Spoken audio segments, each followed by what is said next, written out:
तो इस वीडियो में हम थोड़ी थ्योरी करने वाले हैं। थ्योरी एक पर्टिकुलर कंसेप्ट से रिलेटेड जो कि थोड़ा रेयर है और लोगों को पता होना चाहिए, क्योंकि एडवांस के लिए बहुत ज़्यादा इंपॉर्टेंट है। मेंस के लिए तो बहुत ही कम चांसेस हैं, H% chances, limit H tends to 0। तो मैंने डेली चैलेंज में एक वीडियो डाली थी और कुछ लोगों ने बोला कि ये चीज़ आउट ऑफ सिलेबस है, और मैंने डायरेक्ट फॉर्मूला यूज़ करके आंसर निकाला था। मैंने प्रूफ नहीं करा था क्योंकि वो प्रूफ की वीडियो नहीं थी, तो मैं प्रूफ की एक अलग से वीडियो बना रहा हूँ कि ये फॉर्मूला एक्चुअली में आता कहाँ से है।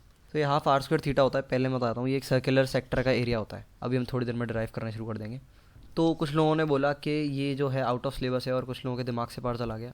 तो मैं आपको बताता हूँ, ये चीज़ बहुत ज़्यादा ऑब्वियस है। इसमें से एक भी चीज़ ऐसी नहीं है जो जेई डोमेन के अंदर ना हो। Area using polar coordinate JEE advance के सिलेबस में हो या ना हो, इससे मुझे मतलब नहीं है, पर उसको निकालने का जो तरीका है उसकी कॉम्प्लेक्सिटी बहुत आसान है, बिल्कुल कॉम्प्लेक्स नहीं है। उससे ज़्यादा जेई एडवांस का कोई ठीक सवाल टफ होगा। तो ये बोल के आप बच नहीं सकते कि आउट ऑफ सिलेबस है क्योंकि चीज़ आसान है, आप कर सकते हो। तो हम शुरू करते हैं इस कमाल की चीज़ के डेरिवेशन के साथ। तो देखो, हमारा कोऑर्डिनेट सिस्टम में कोई भी पॉइंट है, ठीक है, तो हम उसको इस तरह से रिप्रेजेंट कर सकते हैं, r cos theta comma r sine theta से, जहाँ पर हमारा आर जो होता है इस पॉइंट और ओरिजिन के बीच की डिस्टेंस होती है। सिंपल वेक्टर वेक्टर खेला ही होगा, और ये हमारा थीटा होता है। परफेक्ट। अब मैं बात करता हूँ एक रैंडम से फंक्शन के बारे में। तो रैंडम से फंक्शन पे मैंने एक रैंडम सा पार्ट लिया, इतना पार्ट कट कर लिया, ठीक है, और ये मेरा डी थीटा है। डी थीटा मतलब टेंड्स टू 0 है ये, और ये मेरा थीटा है। तो ये जो मेरी लेंथ है, ये लेंथ भी बहुत ज़्यादा कम होगी, ठीक है। कितनी होगी obviously that depends on the function. तो हम देख लेते हैं कि हमने फॉर्मूला क्या यूज़ किया था। हमने किया था थीटा की वैल्यू, थीटा इनिशियल से लेके थीटा फाइनल तक, ठीक है। और हमने फॉर्मूला जो यूज़ किया था वो था half r square d theta. तो भाई आया कहाँ से? काफ़ी लोगों को तो वैसे दिख ही गया होगा अब तक, तो काफ़ी छोटी वीडियो होने वाली है। तो हमारा कोई भी एक रैंडम फंक्शन जो होता है ना, वो स्मॉल चेंज ऑफ थीटा के लिए एक सर्कुलर सेक्टर की तरह बिहेव करता है। सर्कुलर सेक्टर को पता होना चाहिए, सर्कुलर सेक्टर हमारा ये होता है, और ये हमारा सेक्टर हो गया। तो इसमें अगर मैं थीटा को डी थीटा कर दूंगा, ठीक है, तो बहुत छोटा सा एरिया निकल के आएगा, इतना छोटा कि मैं इस ग्राफिक पैड पे बना भी नहीं सकता, ठीक है। तो इस चीज़ को और तरह से भी प्रूफ किया जा सकता है कि ये सर्कुलर सेक्टर क्यों हो जाएगा। अगर आप रेट ऑफ चेंज को चेक करें तो आप बहुत मिनिमल लेवल पर चेक कर रहे हो, तो वो दिखने में एक सर्कुलर सेक्टर जैसा ही हो जाएगा, जिसका जी थीटा है वो टेंड्स टू 0 हो रहा हो। वो बात अलग है कि बाद में जो कर्व है हमारा वो नेचर चेंज कर दे रहा है। पर अगर हम आसपास के 2-3 पॉइंट्स की बात करें, तो कोई भी एक पॉइंट स्पेस में और उसका अगला वाला पॉइंट, उनका अगर हम रेट ऑफ चेंज देख लें, थोड़ी कॉम्प्लेक्स बातें कर रहा हूँ, हो सकता है किसी को समझ नहीं आ रही हो, पूछ सकते हो आप कमेंट सेक्शन में। और वैसे इतना इंपॉर्टेंट नहीं है, इट्स फॉर जेईई मेंस, पर कुछ लोगों में क्यूरियोसिटी थी तो मैं बता दे रहा हूँ। तो कोई भी हमारे 2 पॉइंट हैं और उन दोनों पॉइंट में हम रेट ऑफ चेंज चेक कर लें, तो हम उन दोनों पॉइंट के करस्पॉन्डिंग एक सर्कल प्लॉट कर सकते हैं उसी रेट ऑफ चेंज को देखते देखते।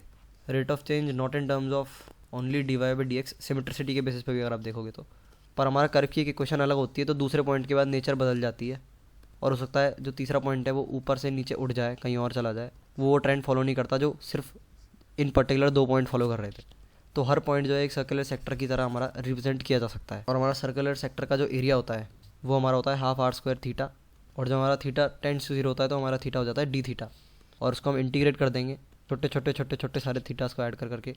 बस इतना है कि हमें r as a function of theta चाहिए होता है। तो आर को हम एफ ऑफ थीटा के टर्म्स में इस तरह से कैलकुलेट करते हैं कि हमें जो कर्व है उसकी इक्वेशन पता होनी चाहिए। तो r is a function in theta, so in other words we can write half f of theta, ठीक है, डी थीटा। और ऑब्वियसली एफ ऑफ थीटा का यहाँ पे होल स्क्वायर आएगा। तो एफ ऑफ थीटा आप किस तरह से कैलकुलेट करेंगे वो डिपेंड करता है कि आपकी कर्व की इक्वेशन क्या है।